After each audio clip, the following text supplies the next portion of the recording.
Alright, this is exercise video number 6, and for my workout today, I did abs, cardio, and arms.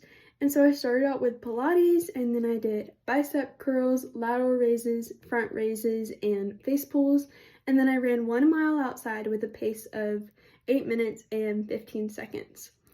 And so what was happening during this exercise is whenever I was lifting weights, that's a pretty moderate intensity exercise, not very high intensity, not very strenuous.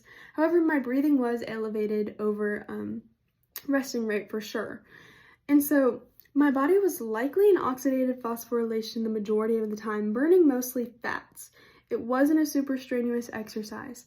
However, whenever I did my mile outside, I was likely in the glycolytic system the majority of the time.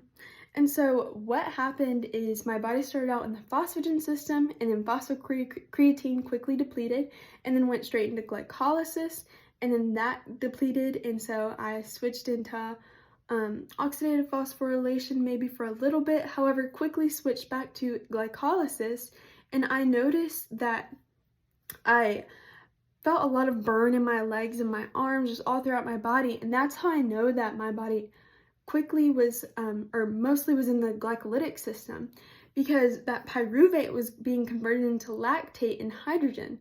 And this is because I'm not super trained in running. I do it pretty often. However, I'm not as trained as someone who per se runs marathons every year, And so my body quickly switches to that fast glycolysis and doesn't stay in oxidative phosphorylation the majority of the time. And so I was burning carbs definitely the majority of time during my run. And so my respiratory exchange rate was likely between 1.0 and 1.15. Not exactly hyperventilating.